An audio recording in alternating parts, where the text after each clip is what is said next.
Hello, NixonsToes here, and today we're going to talk about vacuuming fetuses out of a woman. Har har har har har. No, but today we are talking about abortion, or I am talking about abortion because you're not here with me. More so, I am going to pretty much poke all the holes in the pro-life arguments, and we're going to watch as their whole thing deflates as if it wasn't already built on a whole bunch of pooblah religious stuff, and not only supporting pro-life. That would be if you support pro-life, you're also supporting combination of church and state, which is pretty screwed up too. I don't know. Let's start off. Number 1. Since life begins at conception, abortion is akin to murder, as it is the act of taking human life.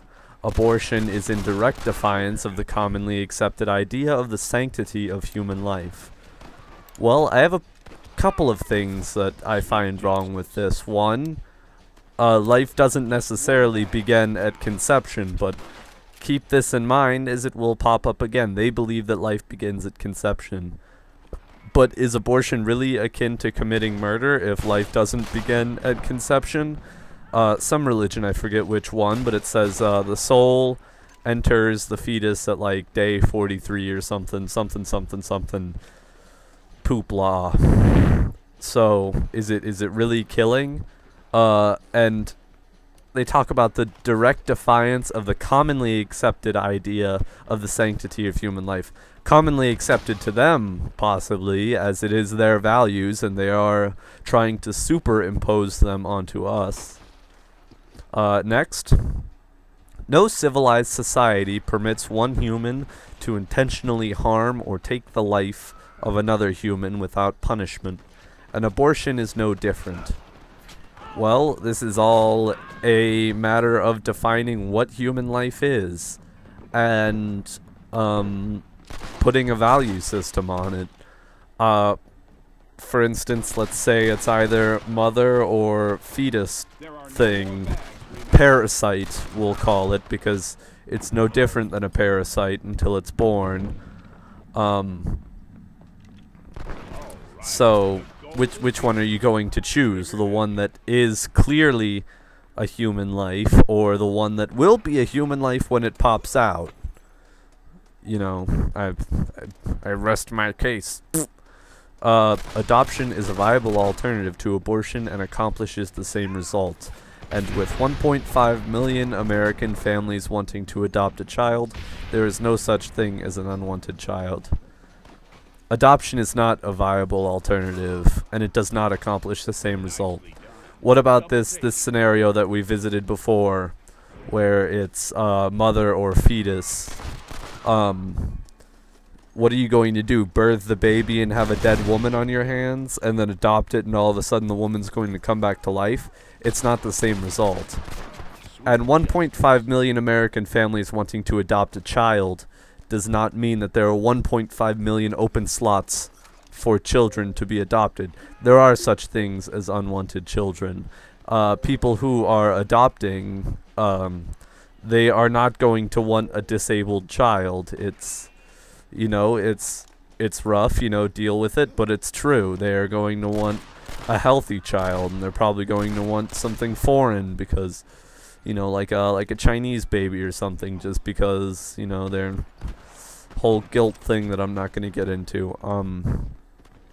In the instance of rape and incest, proper medical care can ensure that a woman will not get pregnant. Abortion punishes the unborn child who committed no crime. Instead, it is the perpetrator who should be punished. Well, if all of these ideals, which they are, they're based on Christian views, then you would know that the child is born with original sin. So, it's not baptized yet, so it is a sinner. And it would deserve to die.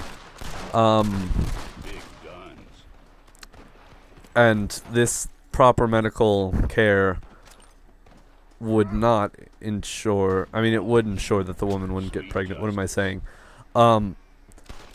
So let's look back at the first one. Didn't they say that life starts at conception? Well, conception is the meeting of a sperm and an ovum, the fertilization of an egg. This proper medical treatment that they talk of is forcing the fertilized egg out of the vagina by means of blocking its insertion into the walls of the uterus, which by their definition is murder. You see how this thing is like, this giant shit pile is slowly folding in on itself.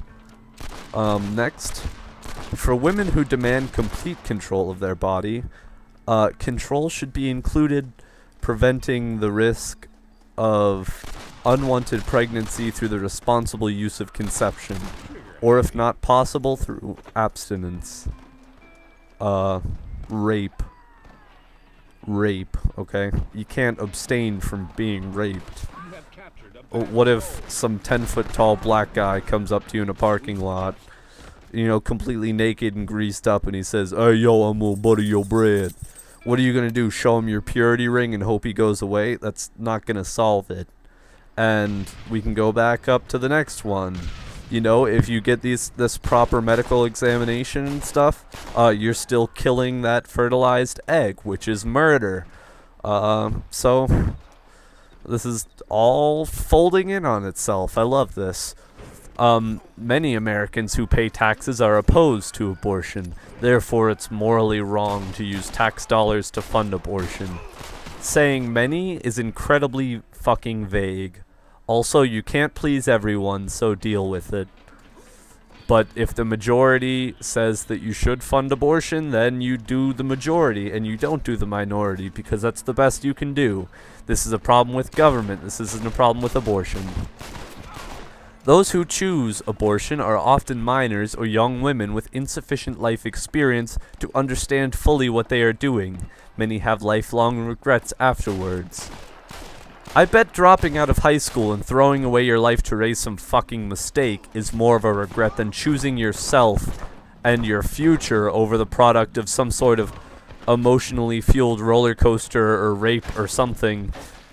And also I could say that someone with these views has insufficient life experience for having such retarded viewpoints in the first place. Next. Abortion frequently causes intense psychological pain and stress. There's no proof behind this. It's incredibly subjective. All of this is subjective. The whole point of it, as you'll see, or you'll see now that I'm explaining it to you, is that they are taking their moral values and they're forcing them on you. This is nothing to do, this doesn't have to do with like the good of the people or the good of the woman's health, because ultimately, as it is defined in the law right now, American law, it is the woman's choice. It is the woman's choice. I'll repeat that again. It's the woman's fucking choice. It's not, you know, some Bible thumper's choice to permit her from doing that. And let's take a history lesson. Before abortion was legalized, people were doing it with coat hangers. Women would die of infections. Not only would you, like, just because you make it illegal doesn't mean it's going to stop. It means it's going to get more dangerous and shit and whatnot. In some sort of ultra left-wing European country, they give free needles to I think like heroin addicts or something. That greatly, it kind of decriminalizes it in a way, and it greatly reduces the risk of shit and whatnot. So instead of me with a coat hanger, you know, aborting some babies in the back of an alley because I'm such an amoral asshole, which I'm sure I'll hear about in the comments. Please, I'm just going to say that I would love to hear your viewpoints, whether they're pro-life or pro-choice.